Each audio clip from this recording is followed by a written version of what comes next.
Jelang debat Pilpres ketiga besok Minggu dengan tema pertahanan, keamanan, hubungan internasional, dan geopolitik, masing-masing kubu paslon sudah melempar perang urat syaraf.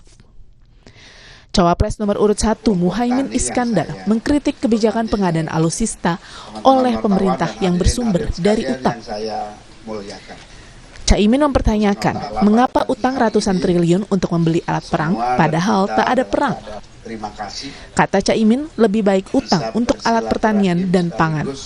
Kalau kita nggak perang, kenapa kebanyakan utang beli alat perang? Lebih baik utang untuk beli alat pertanian. Jadi saya pernah suatu hari ke Eropa. Di Eropa itu ada pameran. Pamerannya itu menarik. Pameran alat perang dihancurin, diganti menjadi alat pertanian. Artinya apa? Kita tolak perang, yang penting rakyat makan, kira-kira begitu. Buat apa kita utang ratusan triliun tapi tidak untuk sesuatu yang nyata-nyata dibutuhkan, yaitu kita butuh pangan.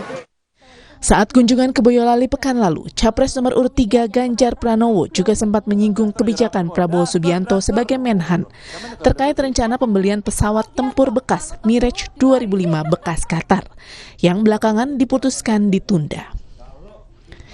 Ganjar bilang tak bisa bicara pertahanan kalau belinya pesawat tempur bekas. Jadi banyak sekali masukan dari Komisi 1, ada problem pertahanan, ya, ada problem alutsista, ada problem organisasi dunia yang kita ikuti, mungkin ASEAN, PBB. Saya sangat optimis kan, kalau soal menguasai debat keputusannya sesuai nggak gitu aja.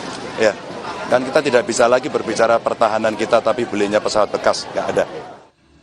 Jelang debat Capres, juru bicara Menhan Prabowo Subianto, Daniel Ansar Simanjuntak, merespon rencana pembelian Mirage 2005 dengan mengumumkan penundaan rencana pembelian karena keterbatasan fiskal.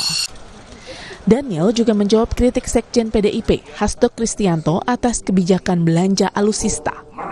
Saat itu Hasto menyebut saat rakyat menghadapi kenaikan harga pokok, Prabowo malah menambah utang untuk membeli alutsista. Seperti kemarin pernyataan mohon maaf Mas Hasto, gitu. Ini Prabowo nambah utang Kementerian Pertahanan. Gitu. Jadi seolah-olah itu yang berhutang Pak Prabowo. Gitu. Dan itu yang menurut saya cenderung menghina nalar publik. Gitu. Tendensius. Ketika kita bicara hutang, itu kemudian seolah-olah itu mau membodohi publik, ini Prabowo nambah hutang. Gitu. Itu yang menurut saya perspektif yang keliru ketika kita bicara pertahanan. Gitu Mas Bambang. Nanti Pak. Belanja alutsista, sistem pertahanan, dan isu geopolitik diprediksi akan menjadi sorotan utama ketiga capres dalam debat hari Minggu. Dibanding Anies Baswedan dan Ganjar Pranowo, Prabowo Subianto yang juga menjabat Menteri Pertahanan tentu akan disorot kebijakan-kebijakan di sektornya. Tim Liputan Kompas TV.